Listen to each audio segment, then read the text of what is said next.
In today's video, I'm going to show you how to lower the front and rear suspension of the Interceptor 650, all for under £20. If you're like me and you're fed up with those foot pegs in your shins, then grab a coffee and I'll show you how to lower your Interceptor 650.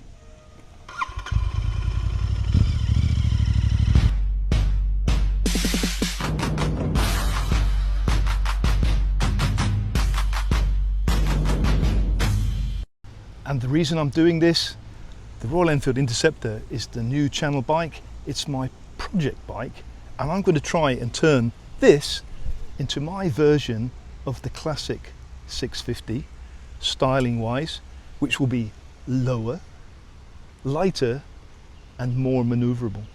The foot pegs on this standard height Interceptor have always been problematic for me after suffering from shin splints for years. After running in boots, the stock height just puts them right in the danger zone, and that's one of the reasons I never bought the Interceptor 650 5 years ago. And what I ended up buying was the Meteor 350, a bike that I absolutely loved. 804mm apparently the standard height on an Interceptor and a Continental, and there I am midpoint. You can see how far my heel is off the ground, and everything's fine until I hit a rut and I can't touch the floor, and because the bike feels top heavy, over I go. So that's one reason I don't like tall bikes. So I've lowered the Interceptor. It's been done just to show you what it's like. Here we go. Look at that, totally flat footing on both sides. I have to breathe in. Totally flat footing on both sides, and also those foot pegs are not so problematic for me. Normally I'd have to take the direct route down and the foot peg would be right in my shin, but now my direct line, I can come a little bit further back, and it's not a problem. But I still will be moving those pegs. I still think I will be moving them somehow. Lowering the Interceptor does another thing. It stops that ridiculous lean angle as well. So I do find the Interceptor did lean over too far before, so that's better for me also, but it's definitely better being lower on the back. Much more better handling for me as a short rider, definitely.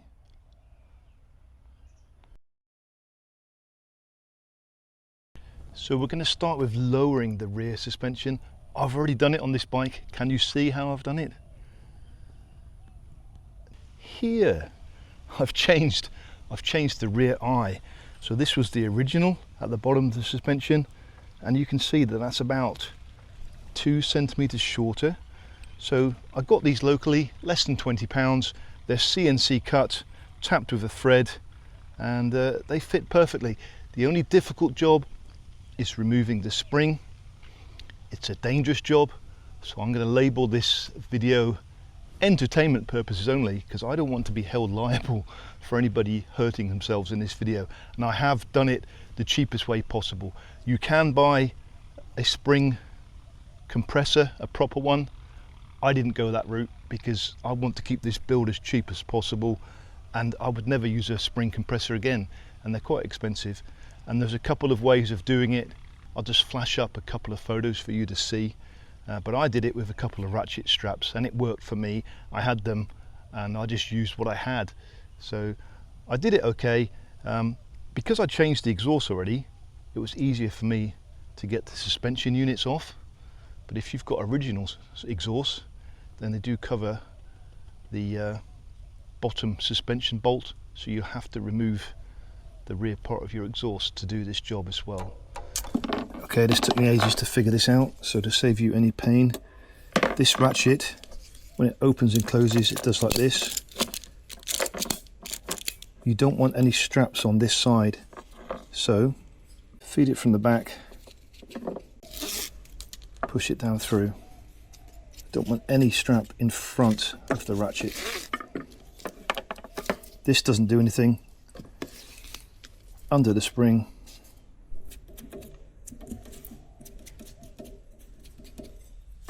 to the end. I'm going to use a screwdriver here just to pull it up through, if I can. Yeah. Now the strap comes back through on itself, back through there. That is the quickest way I've found to do this. We don't want it twisted though. Do not want it twisted. There. I'm going to put a cloth through. The cloth is to protect the spring. Now I can start ratcheting.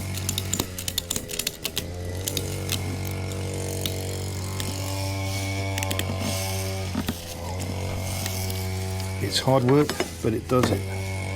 These are very cheap, nasty ratchets. It is easier if you do both sides at the same time. So we're going to fit the other side now. My neighbour's decided to cut grass. Very nice of him.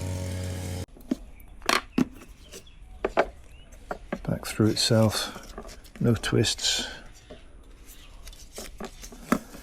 Back through itself. And now we're ready to ratchet the other one. Pull it all tight. I'm going to put my cloth there for protection again. I don't want to scratch the spring if I can help it. Now we're all set to ratchet. There we go, we're opposite sides, and we're just going to pull the spring as tight as we can. What we need to achieve is the spring pulled back enough that this collar will come off. Just needs to be a little bit more. Now, I think we're just enough clear to remove this one. There we go. Now the spring will just slide off, but be careful because this is a time bomb waiting to go off, right? It just slides off.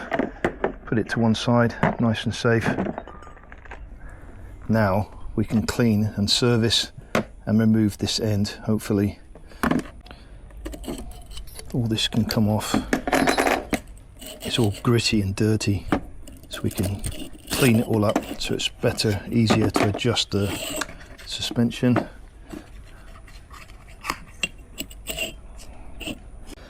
This one is a lock washer, lock nut, 22mm spanner will fit that, and you can see the damping in action now. If I push that closed, it'll just spring back open on itself. That's the damping in action. Don't put any oil on here because we don't want to ruin the seal. The oil will perish the seal, so don't get any WD-40 on that.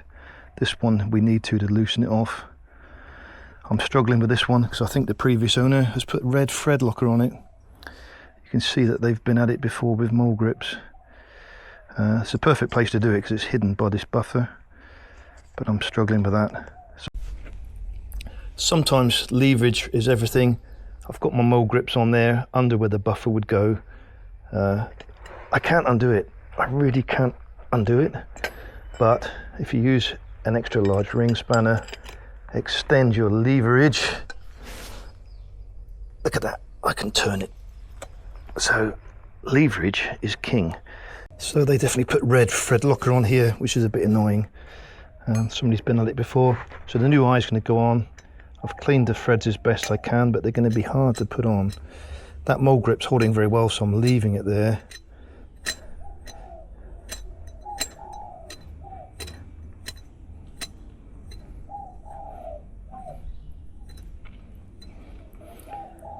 There we go. I think that's good enough, and now I can tighten up the lock nut with a 22mm spanner. New eye is fitted. Everything is well lubricated and working fine now.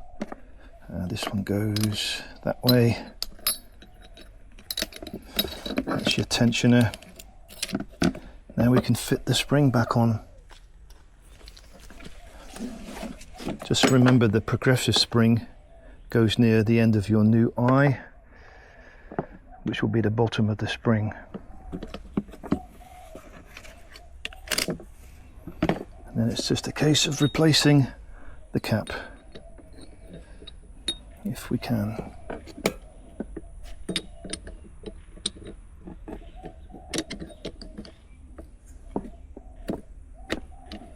There. Now it's releasing the tension, which is the dangerous part. I'm opening up. There's a hole there, can you see that? I can put a screwdriver there and pull. Make sure you don't get your fingers between the screwdriver and it. Keeping your fingers clear, use that hole, lever this part back, it will flick forward, but it does release the tension slowly by doing this. There we go, that's what we didn't want our finger in the way. And that's released a little bit of tension. Now it's the same on the other side. I can open up this strap, put the screwdriver in, keep my fingers clear. There we go. So we're done. We're done. All the tension is off.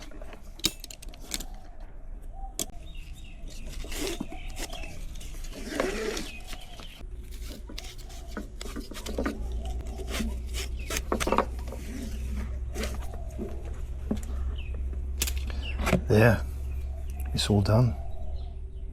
Ready to rock. Put it back on the bike. Not too bad, eh? Not too bad.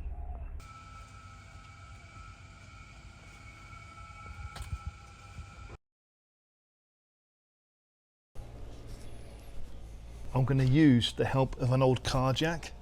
So this is what you normally get with a car in the boot, right? I've modified mine. I've welded a steel base plate to the bottom. I've welded a steel base plate to the top and then added a piece of wood on top. And it's just ideal for lifting any type of bike. So we're going to lift from under the engine. We're going to put the bike on the center stand and we're going to lift from under the engine just to raise the front forks off the ground slightly until I release the 6 hex keys that hold the yokes, and then we can lower the bike until I get the exact position I want and then retighten the hex keys. So very easy to do. 1, 2, 3, 4, 5, 6. I'm just going to loosen them off to begin with.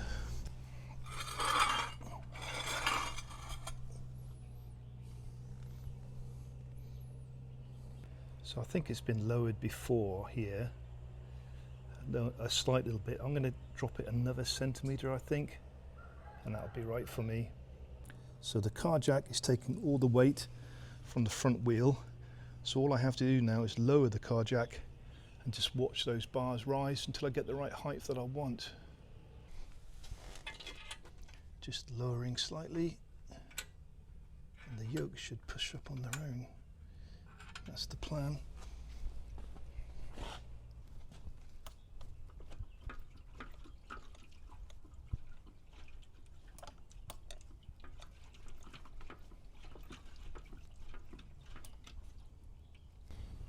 Okay, slight problem. We are now touching the headlamp with the ignition switch, which is something I will remove in time anyway, because I want this headlamp to be up very high, removing the speedos as well, but that's stopping the suspension from going up any higher. So I have to lower the headlight for now, even though I want it higher later on. So the only way I can get to the hex keys inside is to remove the headlight. So turning into a bigger job than I anticipated. There. Now I can get to the hex keys.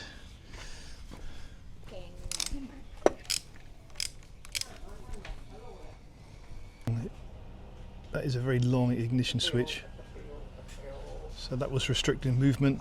You can see where we have moved things. We've done about a centimetre, I suppose we have. I'm just going to do a little bit more. Yeah, just stood on the bike and rocking it, and that's pushed them up. That's pushed them up plenty actually.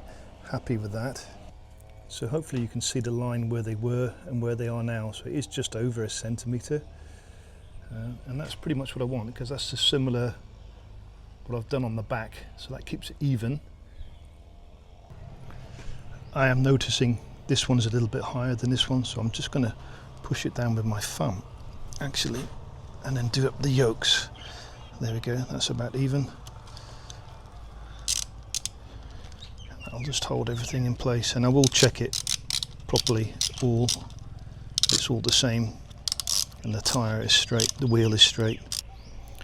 I'm just testing with a screwdriver.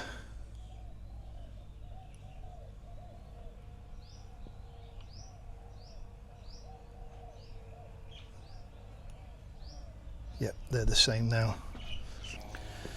And now it's just a case of tightening everything back up. Just make sure the wheel is central. So there we go, everything's back together. Just that my headlight is lower, which is completely opposite of what I want with the bike eventually. But we'll face that in future videos.